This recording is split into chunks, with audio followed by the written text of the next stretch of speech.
My name is Brook Ziporyn. I'm the Mircea Eliade Professor of Chinese Religion, Philosophy, and Comparative Thought here in the Divinity School. And today I'll be talking to you about a text called the Daodejing, also known as the Laozi. Daodejing, you will often see it translated to mean something like the canon, Jing, of the way, Dao, and its virtue, De, so Daodejing. We'll see, as we talk a little more about it, that maybe we can nuance that translation a little bit.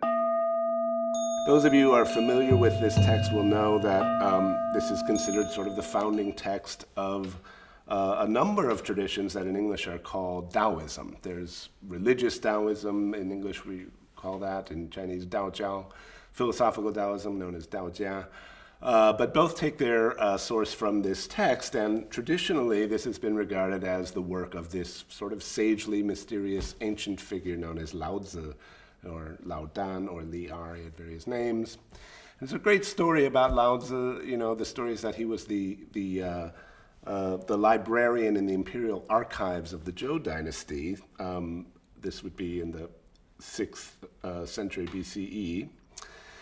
And sort of keeper of ancient knowledge, and one day this sort of young upstart named Confucius came to see him asking about the ancient way, and was sort of roundly rebuked by this mysterious old sage, Laozi, and rebuked for what? For his obsession with moral cultivation and political reform and things like that.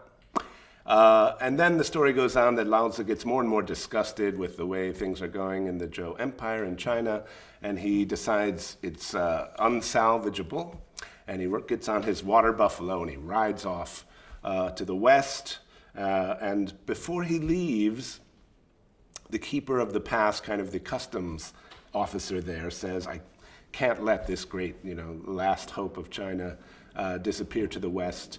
So he forces him, sort of makes a deal with him, at least write down something of your wisdom, and then I'll let you go. And this is the story of the provenance of the Daodejing. It's supposed to be what Laozi dashed off as sort of ransom to be allowed to leave. And there's also with sort of irony involved, because he encodes a lot of his protest into the texts, right? Because there's a lot, as you will notice, of sort of critiques of written teachings, of words, of names, of books, book learning, you might say. And then he disappears, never to be heard of again.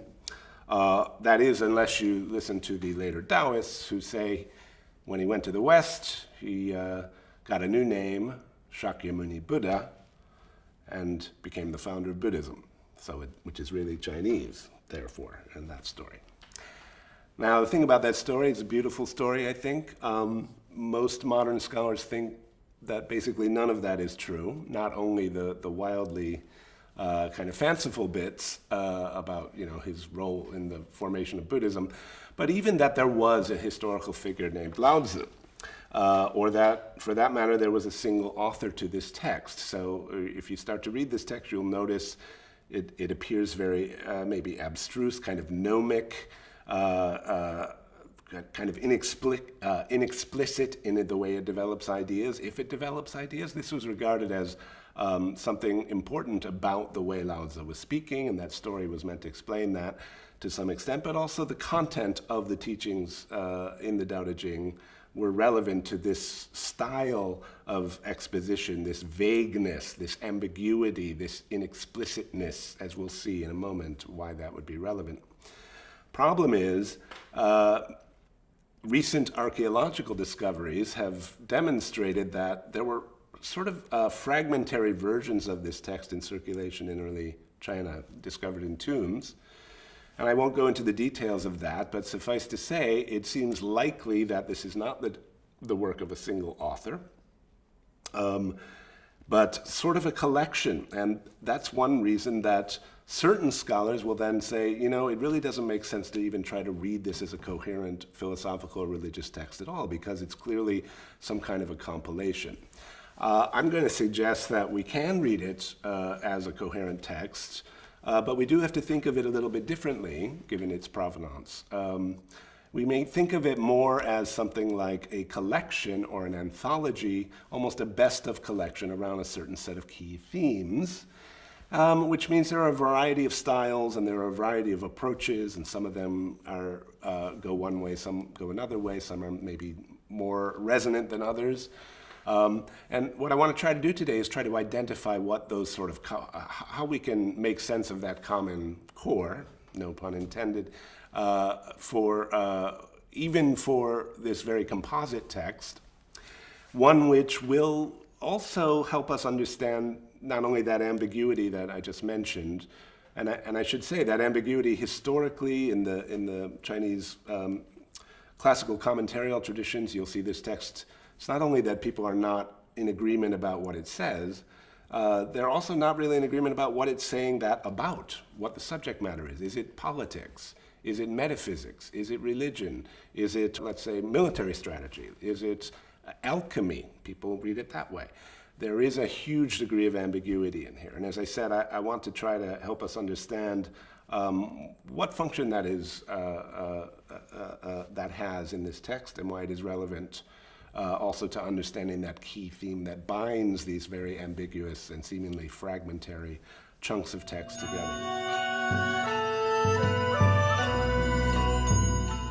Two things that I'd like you to notice as you go through the text. One would be, I'll call the problem of doubleness. You notice from the first line of the text, in Chinese it's Dao ke Dao, Fei Chang Dao, Ming ke Ming, Fei Chang Ming, which is to say the Dao that can be Daoed, or spoken, or taken as a Dao, is not a constant or the constant Dao. There are no articles in Chinese. So similarly, the beginning of chapter 38 says something like, the highest virtue is without virtue, and therefore has virtue.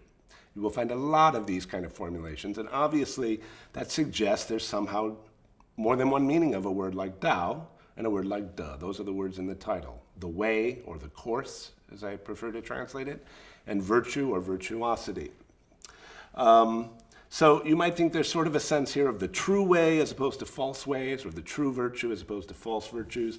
And I will say we will see something like that in our sort of analysis of the text, but I would caution us against jumping to that sort of a reading too quickly. Another term that sort of way we see this doubleness is you will see these words for non-being and being. That's wen-yo. Sometimes these are presented as, you might say, symmetrical. Being and non-being give rise to each other. And in other places, you see them in a kind of vertical relationship. Non-being gives rise to being, or absence gives rise to presence. So we've had various scholars, both traditionally and modern scholars, try to make sense of this. A more kind of detailed attempt is found in this book by Tang Junyi, who actually identifies 6 meanings of the word Dao in the Daodejing, and I'll walk you through them. Dao as a unifying totality of the function of various things, immanent, the immanent whole of all things. Number 2, Dao as nameless, objective, transcendent metaphysical substance, so the transcendent beyond all predicates, so you have the immanent whole and the transcendent source. 3, Dao as named and manifested, and this is where Tang Junyi will say, you know, you have terms like weakness and lowness and darkness and mother and mystery, some concrete word for Dao as it is manifested or named.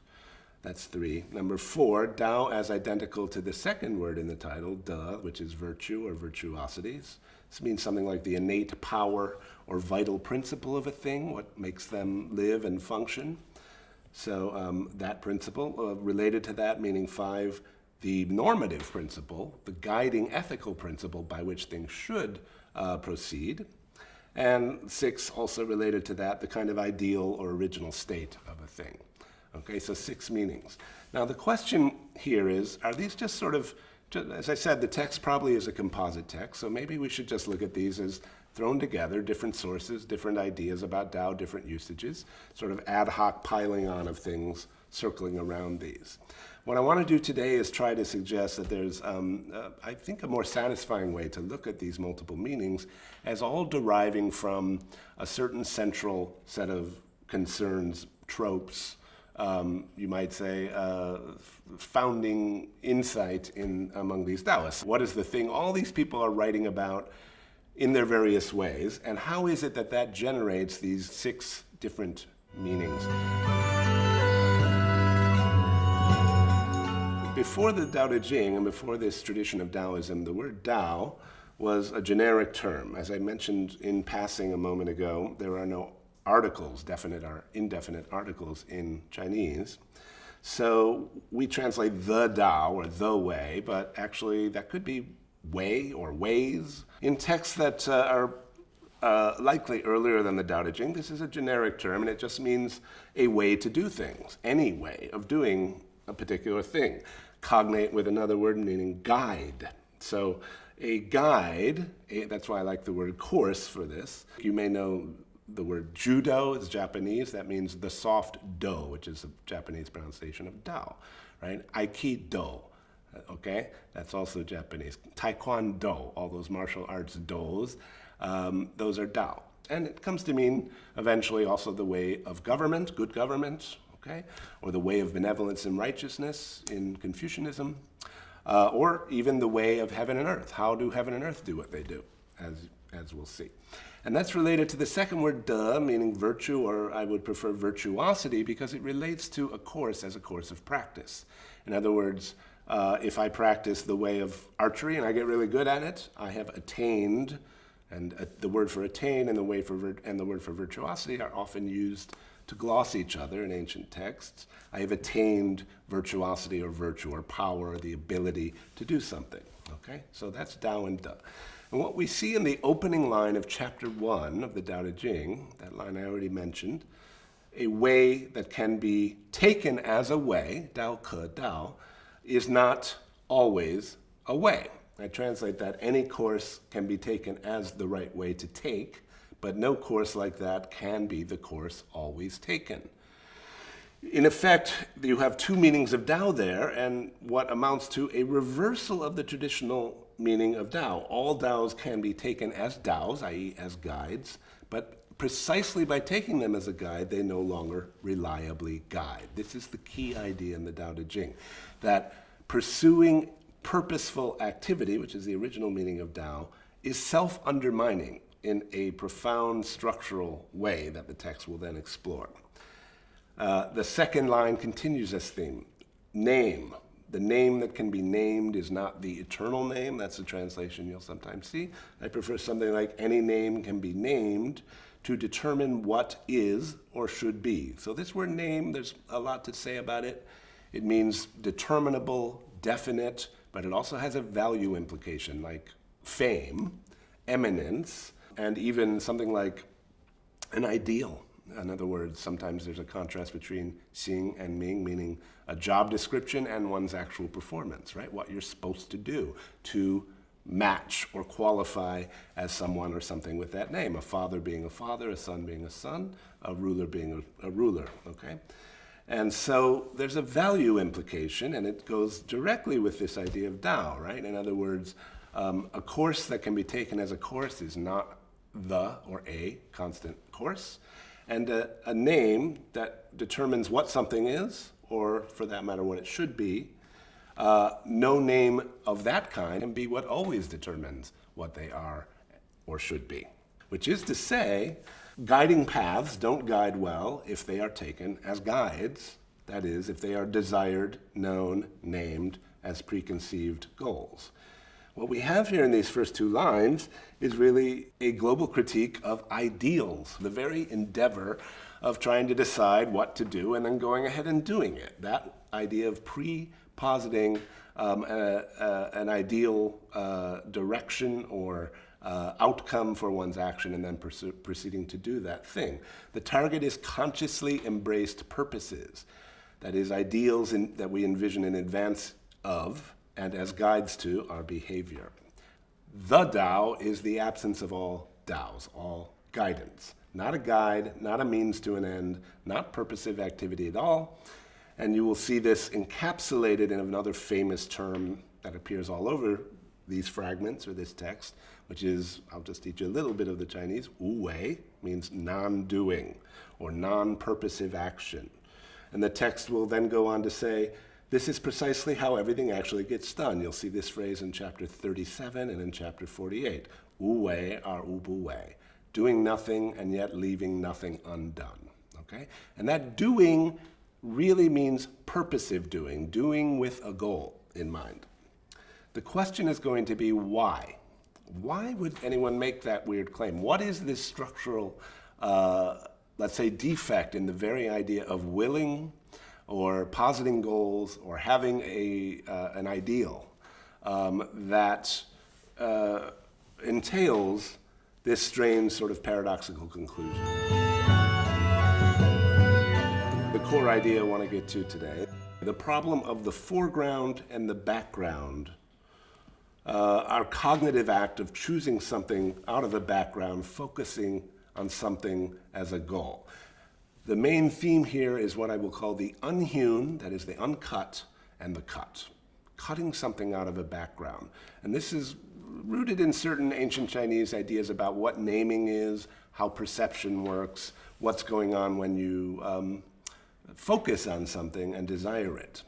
I would suggest we maybe start with Daodejing chapter 12. It says, the 5 colors blind the eye, the 5 tones deafen the ear, the 5 flavors dull the palate, and so on. And then goes on to say, thus the sage in ruling is for the stomach and not for the eye. Okay? Now this list, the 5 colors, the 5 tones, the 5 flavors, these are part of the ancient ritual system, the pentatonic scale, for example, where among the entire spectrum of tones, these 5 particular sort of stops on that slide are singled out and made what constitutes proper or valued or desirable or culturally affirmed music, as opposed to mere noise, let's say. The orientation toward these things are what I'm going to here call, in accordance with this language of chapter 12, eye desires, as opposed to stomach desires. Eye and belly, these 2 sort of categories, give us a different picture of what knowing is, about what facts are, and what desires are. It's not just a question of what is knowing, it's a question of what is the knowable, or what are facts, or what is a thing. Belly things, things relevant or apprehended by the belly, are not the same as eye things. And these sharply distinguished things, self-standing, and above all, serving as a goal in the distance that can be perceived in the distance and pursued, are what are meant by the things in our ordinary sense of discontinuous things with certain identities, with maybe a particular essence, a particular name, a particular identity, some set of characteristics. Chapter 1, the part I didn't go on to read, tells us that there are always desires and always desirelessness in another sense, and these 2 named differently are obscurely one. And we can get at this by thinking more about this stomach and eye idea. The desires of the eye attached to these eye objects are particular, coherent, intelligibly, socially determined ways of cutting out valued object. You might say ways in the older original sense of Tao, a correct way to cut things out. Carving nature at its joints, you may have heard that phrase. That is always the claim in these ways of cutting up the available apprehended world. The desires in the stomach, it's not only that their objects are not sharply distinguished, they arise spontaneously, not sparked by a particular intelligible object. Think here of hunger. Now, you can have hunger sparked by an object you might see, but even without an object, at a certain point, there's a certain periodicity of arising and decay, a built-in limit of satiation. So one contrast that's often drawn, things that are desired sort of conceptually, eye desires as discrete objects that can be pursued at a distance. You can pile up money and an infinite amount of money. There's no sort of intrinsic stopping point. But however hungry you may be, there's a certain point when you no longer are hungry. And you stop eating and you return, a very important term in these Daodejing texts, right? You return to the other state of non-hunger.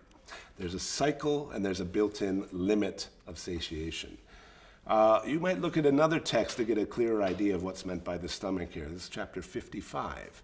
Describes an infant. It says, his bones are weak, his sinews are soft, but his grip is firm. He doesn't yet know of the joining of male and female, but his penis is erect, the ultimate potency. He screams all day but does not grow hoarse, the ultimate harmony. Okay? Knowing harmony is called the constant. Knowing the constant is called clarity. There's more interesting, the next couple lines also very interesting here.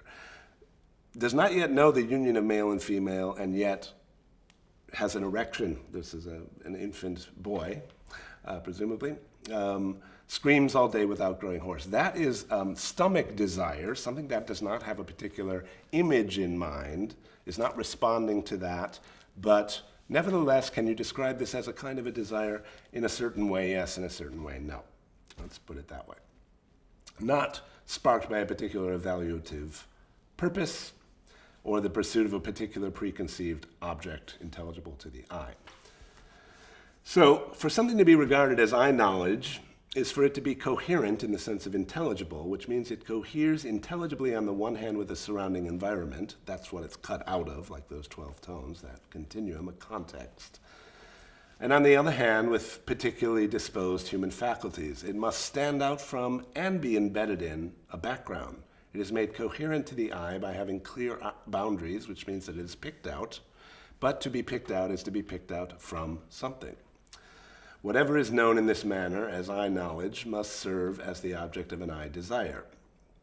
And it is noticed here that these two things go together, both its coherence of its internal parts, giving it its identity, and its continuity with that context from which it is picked out. Both of these senses apply to Ming or name, anything with a name, the formed, intelligible, effective existence. Whenever there is a name, an intelligent object of desire or knowledge, it can be regarded as having been cut out from a larger whole. Now, the interesting thing, I just said that in eating, there's a kind of return. And if you look at chapter 5 of the Daodejing, you'll find a very famous text that says, "Heaven and earth are not humane. They regard all things as straw dogs." And then the sage is not humane. He regards all the people as straw dogs. Straw dogs are an interesting image here. Straw dog was an ancient effigy used in a religious sacrifice. It was made by tying straw together into the form of a dog to replace the animal sacrifice, right? And then a ceremony was done, and then when it was finished, the dog was no longer necessary. It was returned to the grass, trampled on as the congregants left, okay? And so we have a kind of bell curve structure there, from valueless, formless, no dog, just grass, right, to a temporary moment of being valued, honored, given a social role, if you like, and then a return to that nothingness afterwards. All things are thus. That's what it means to say heaven and earth are not humane. And this little pattern of rise and fall is what is typical of the stomach facts and stomach desires. And indeed, as we'll see, this is a key characteristic of what is called Dao, for reasons we'll get to. Returning from the unintelligible and the valueless to the valued, and the intelligible to the unintelligible. The valued. It's not just like us, right? Yet that chapter 5 goes on to say, is not the space between heaven and earth like a bellows? And you know, a bellows is a instrument by which you blow wind, which, because it is empty in the middle, is able to produce and produce and produce. And this image of this emptiness that produces all these straw dogs, these things, all things in heaven and earth, is a productive, generative emptiness. And that's what we have to get to. Why do they think that? And what does that have to do with names, values, and the void? In fact, if you go back to chapter 1, after I stopped reading, it said, without name, the beginning of all things, meaning all things begin in that formless straw dog, pre-straw dog state, with name, the mother of all things. And you will find this image of the mother, or the female, very prominent in the Daodejing. What is that doing there? Part of that is this idea of a fertile void in a very concrete, you might say almost graphic sense, an image of the womb as the empty space from which life comes.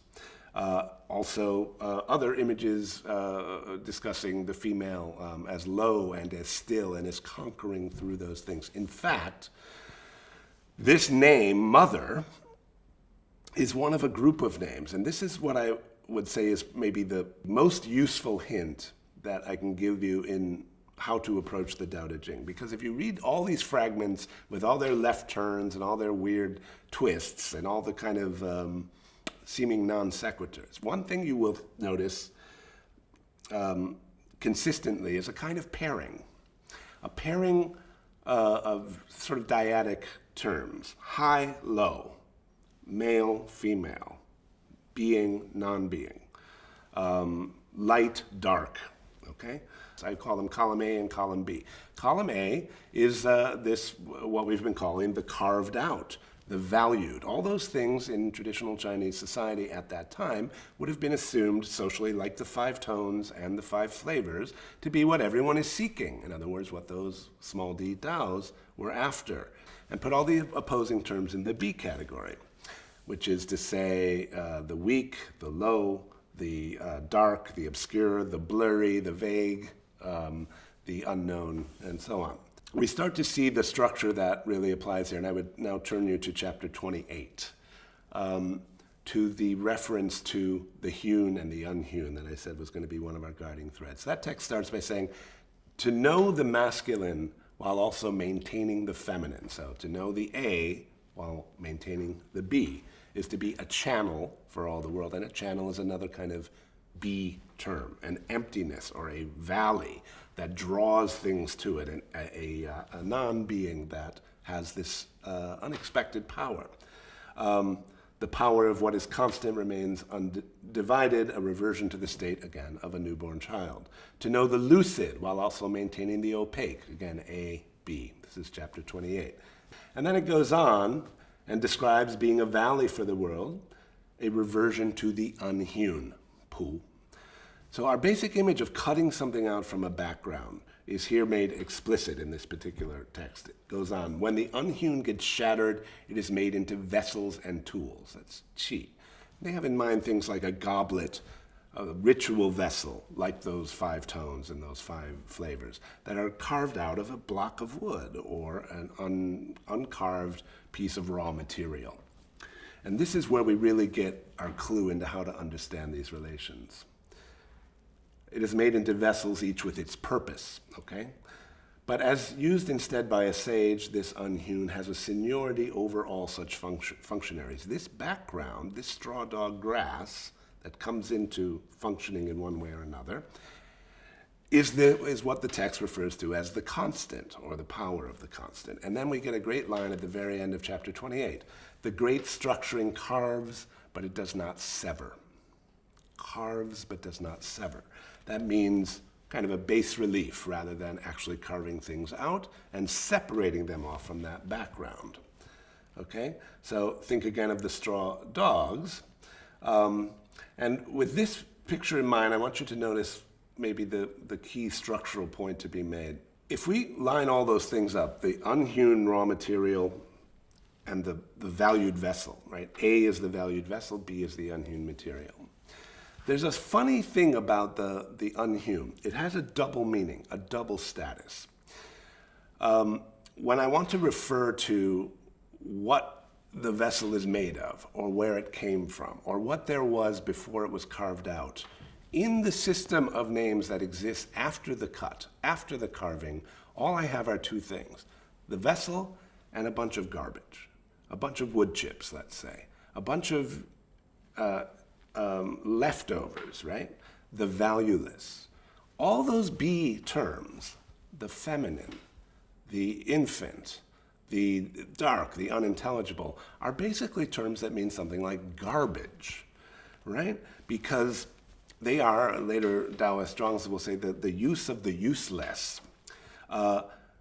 They do have a name in a certain way, right? The name, we have certain names like that, funny names like the name garbage. Garbage is a much bigger category than the stuff not yet in the garbage, let's say, right? So, and it doesn't refer in quite the same way. It's kind of a reflected form of reference back from the vessel or the A term, right? It just means whatever is not what you're looking for. In fact, if we needed a good thumbnail definition of Dao, it would be whatever you're not thinking about right now. Okay? Whatever it is you're not paying attention to, whatever it is you don't care about, whatever it is you're not seeking, that's Dao. And that means when you look at a different thing, it's different, right? But garbage is a term that can accommodate that difference in a way that the A term simply cannot, right? Because the cup is a cup, and a different vessel, a different of the 5 tones is a different one. Everything else is just the crap that's not the 5 tones. And so, in a weird way, the B term describes both what there was before the division into A and B, and the opposite of A, right? Its initial meaning is the opposite of A. Everything excluded from A is B. But if I'm going to try to indicate what it is that pervades both A and B, I won't say everything in the garbage can and on the table is cup. But I could say, if I've chopped off a bunch of wood chips, what is that cup made of, that wooden cup? That stuff. Same stuff. Okay? In all cases, the items in the B column have this double status of being both the opposite of the first and what exists prior to the contrast, and thus encompasses them both.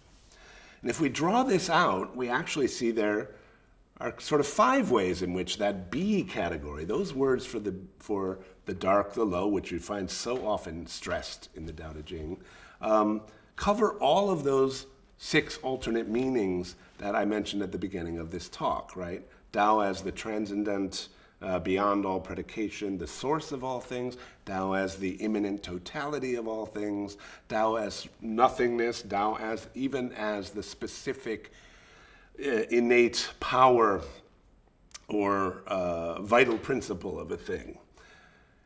I like to put it like this. B initially, B is always B as opposed to A. That's as they are after the cut. B is also both A and B as they were before the cut. So the name for what there is when things are not divided, right, has a privileged relation to the B category. That's the key thing. Another meaning, B is really neither A nor B, right? Because you get the typical sort of infinite regress. When I say Dao or when I say mother, I've actually named it, I've picked it out, I've selected it, right? The real thing I'm not thinking about is not the thing I think I'm not thinking about, etc., right? So it's both A and B, but in another sense, again, privileged status of that B category, neither A nor B. But here's where things get really interesting, because you can say that neither A nor B is sort of the true B, right? What actually fulfills the task given us of finding what you're not really thinking about? It's not the thing you're thinking about, you're not thinking about.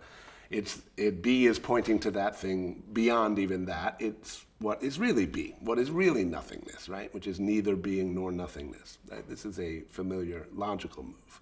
The less familiar one maybe comes the other way. It's also the true A. Why is Dao the true A? It is more A than so-called A, present in A only as what you could call the pattern or principle of its arising and returning, like those straw dogs. You don't see, yes, the straw is the stuff of the straw dog. Yes, the straw is the source of the straw dog. But the straw is also manifesting to us this bell curve trajectory of return, the actual course of that A item, the inherent tendency back toward its unintelligible and valuelessness, which is always immanent in it, which determines how A acts, the limits of its activity, permeates it, makes A, sustains A as A, and is the real locus of its identity as A, the source of its value, actually. So, this is a kind of crude example, but besides the straw dog example, you might think of a flower and dirt, right? The thing we desire, the thing we give our mothers on Mother's Day, the things we give our significant others to represent something of value, that's that flowery part of the flower. That's the I desire part. The part we absolutely don't want is the dirt. But of course, you need the dirt for the flower. And when we say it cuts but does not sever, we're talking about keeping the flower rooted in the dirt. But that also means seeing the dirt and the state of the dirt as the real source of the value of the A. And in a certain sense that the Daodejing loves to play with, the real flower, if you like, being the entire flower-dirt system, which is mainly dirt, and most of the time dirt, right? Rarely showing as a flower. or what you name as a flower, right? And so on that reading, to be very simple-minded about it, you might say what we normally call facts, I desire facts, are kind of like plastic flowers, right?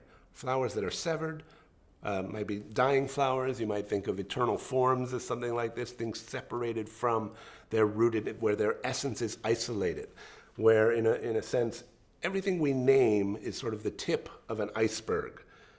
99% of it is the unseen part, and what we name is really only the part that differentiates it from that shared root. You can see this in chapter 11 of the Daodejing, that 30 spokes share this empty hub, right? They are different 30 spokes. They have one hub, but that one thing is not to be thought of as a thing, like a hub, like a fact, like a plastic flower, as it were. Not something with an essence, but a thing that is open to, a space for, that attracts and accommodates them, and hence is weak or low or soft, like water in chapter 8. And this is the real name. Those names, you'll find this in many. Chapter 21 is a good example. The names that don't go away, like the form of the formless, or the image of the imageless in chapter 14, or the image of the shape of shapelessness, or the great image in chapter 35. That's a way of touching on this real A sense of B. Now I think we have a way to understand these seemingly paradoxical or complicated double meanings of these terms. You can see why the Tao is called, say, both the large and the small, for example, in chapter 34, right? The great and the minute. The minute meaning what is least present, what is most hard to discern. The great, the all-encompassing, right? These are two of the meanings of that B category, right? As both A and B, all the named and the nameless, and neither A nor B, right? So all these opposed meanings are really simply playing out this basic structure of the relation between the hewn and the unhewn, and this double meaning of the unhewn. If that flower metaphor maybe tells you something about the sort of handy way to think about the structure there ontologically, you might think about the emphasis then on uwei, the ethical dimension of this. That was, remember, uwei and our ubuwei. Uwei means non-doing, literally, but wei also means way for the sake of, so not for the sake of anything. Non-purposive behavior, non-artificial behavior, non-effortful behavior. Hope you understand what that means. That means something like things that are done for no known reason. Things that are not done for a purpose, for a conscious purpose at least. And of course, that connects to things like this idea of Tao as the virtuosity of things, as their innate power, because this is just like, why do we say the highest virtue is without virtue? Shangde Buddha in chapter 38. Well, the highest virtue, the greatest virtuosity, is the things we do without realizing we are doing them. You might think, of course, of sort of mastery in the arts, and that has a huge future in later Chinese culture. But at this stage in Taoism, the thought is not necessarily that idea of an achieved effortlessness, like, being in the zone in sports or in the arts. That's closer to the Confucian meaning. Actually, the term uwei first appears in a Confucian text, in the Analects, in the context of ritual mastery, where you have mastered the rituals of a particular community so well that you don't have to think about the rule book anymore, right? When you shake hands or something, right? It all happens seemingly natural, though it's the result of long cultivation. That's the original meaning of that word. But this Taoist turn on it is sort of turning that toward things that are simply happening in the world when things arise and perish that way, or things that are always functioning without paying attention to them. The way you beat your heart, the way you digest your food, you are awfully good. You are quite the virtuoso at heart beating. And if you start to be aware of your heartbeat, it probably means something's going wrong, right? As Zhuangzi, another Taoist writer, will say, when the shoe fits, you forget your feet. Right? So consciousness of something, and after that, the conceiving of a goal to solve the problem, these are signs of a defect. Something's gone wrong. That's part of the meaning of uwei that derives from this basic structure we've been talking about. Another, you might think of the way this is applied in a kind of ironic or paradoxical way ethically, You might think of the metaphor of insomnia, sort of a helpful interpretive angle into this. You know, if you were to say, well, everything, I need to eat and drink, and I want to do my homework, and I want to be able to talk to people, all those things are desirable. Those are all category A, right?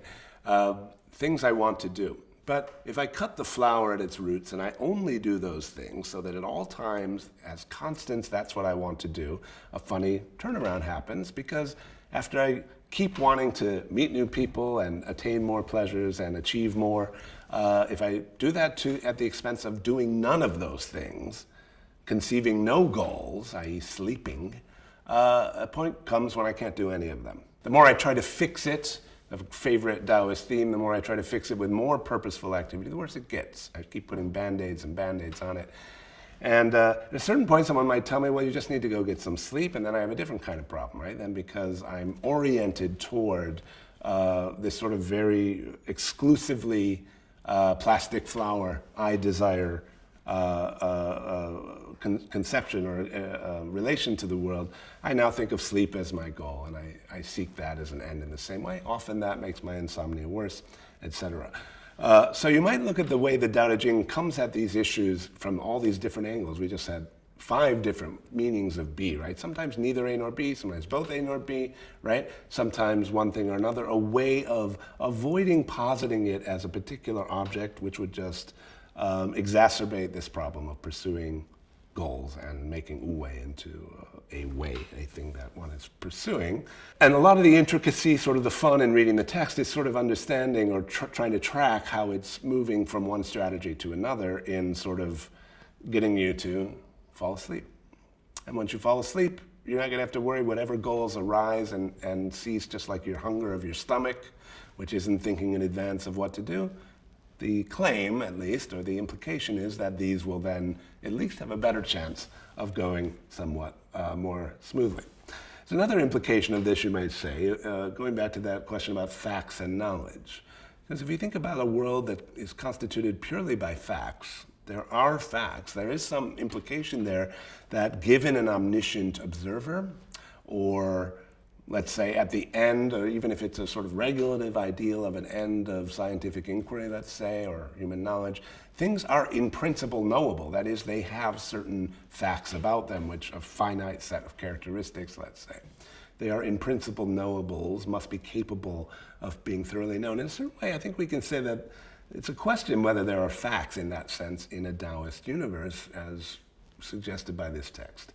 After all, even the Tao doesn't know everything there is to know about any single thing. No one does or ever will, not just contingently, but necessarily, because in a way, Tao means the necessity of incompletion of any act of knowing, of any intelligibility, right? It is that the root beneath the tip of that iceberg of intelligibility, where we name only the difference and don't name whatever is garbagey. That usage of Tao is a profoundly ironic usage, and it's sort of in a double sense, right?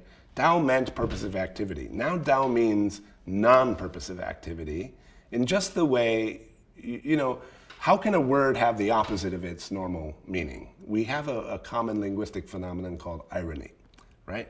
Where I say the opposite of what I mean. But it only means that in reference to that prior thing. I can't arbitrarily just make up a meaning for the word. It has to be precisely the opposite of the meaning, right? So, you know, one way to think about that, if I say it's pouring rain and I say, oh, it's a great day for a picnic, right? That's an ironic usage in the sense that I mean the opposite. It's a terrible day for a picnic, and it's understood that way, right? But the Taoist case, yes, Tao means the opposite of Tao in that sense, but it's also the true A, which means there's the implication that precisely in being such a terrible day for a picnic, it is a great day for a picnic in the sense that, you know, I don't know, the rain has to come down to grow the crops, to make the food, to have the picnic whenever the picnic comes. The dirt, what a great flower that is, let's say, right? And so all these sort of funny, paradoxical, ironic, flip-floppy things in the Daodejing, there is a thread, even though probably a composite text in that way. The Daodejing has been translated a huge number of times in very, very different ways. And, you know, usually in close connection with the translator's own commitments. Because it has this, the way it is written and even the language in which it's written are maximalizing its ambiguity, it really can be made to say things, almost anything you'd like it to say. So there is an early translation from the Theosophical Society. There are translations from the Jesuit missionaries that we have. Dao was often translated logos, you know? And in fact, the Gospel of John in Chinese starts with that word, okay? In the beginning was Dao, right? Logos. Dao does mean something like logos in its pre-ironic meaning. As I read this text, it is almost a long polemic against that very idea, encoded in an ironic usage of it. This is sometimes described as the perennialist idea. And like any kind of partial read of the Daodejing, it's not entirely wrong, right? So there's this misconception, Dao is just sort of a synonym for God or for Brahman or something like that, right? It's the source of all reality. It is the kind of immanent divine principle or something like that. It's maybe even the summum bonum in some way, right? And as we've seen, actually, yeah, in a way, but it is so only insofar as it is the negation of all value and all purpose. So, you know, there are, I'm sure there are theological and Upanishadic analogs to that as well, right? I like to sometimes compare it to negative theology in the theistic traditions, right? Where again, you have this complete absence of attributes, complete negation, and so on. Negative theologians and those will say that, but they'll also say there's sort of a scale of beings getting closer and closer to that, rational beings getting closer to it, the good getting closer. Of course, it's beyond being, it's beyond good, but whatever has the most being or most good is closest to it. I think a telltale sign of how Taoism differs from that idea is that, again, chapter 8 of the Daodejing, what's closest to Tao, if something is closest to Tao, if we're speaking in that kind of language, is water. The least formed, the least purposeful, the softest, far from the good, closer to the garbage. Right? What is closest? Of course, Tao is not garbage, but the garbage is the closest equivalent. And of course, this sort of funny, that's why chapter 41 of the Daodejing says, if no one laughs at it, it's not the Tao, okay? I think you get an extraordinarily distorted picture of the Daodejing if you go into it saying, what's the ultimate reality? Tao. What's the metaphysical principle? Tao. What's the highest good? Tao. What's the moral standard? Tao, right? It is a polemic against morality. It's a polemic against the good, even, I would like to say. If you're more interested in Taoist philosophy, that's what we usually call Daoism, Daojia in Chinese, Taoist philosophy. Usually the Daodejing and great classical commentarial traditions, if you read Chinese, like this from Zhao Hong in the Ming Dynasty, collects many great commentaries on the Daodejing. I have a translation coming out that is linked to actually my website, the Div School website, which has a long essay called Interpreting the Daodejing, which will sort of spell out a lot of the things I just talked about. There's also the second great classic of philosophical Taoism, the Zhuangzi. This is my translation of 2020. The Zhuangzi is very funny. He writes in a narrative style, sort of imaginative fable style.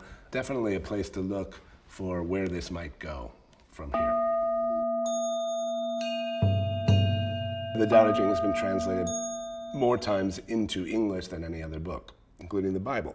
If you start looking at those translations, which I recommend you do, well, you know, including mine, but that can't be the whole story because it's not that kind of a text. They're just insanely different. They are insanely different. It was just hard to believe that this is actually a language communicating anything at all if it could be translated in such ridiculously different ways, really opposite ways, you know? And, you know, that I've come to see that as a feature and not a bug of the text. That's part of what this talk is about, right? The ambiguity or the vagueness that's embodied in the style and has been evoked, and you could say enacted by the Daodejing in its own tradition and in its translation history, which is to be kind of a blank, to be a kind of screen, not quite saying nothing, but not quite saying anything either, and therefore serving like the womb or like the valley as sort of a repository or an inciter and evoker of the sort of infinite productivity of meanings.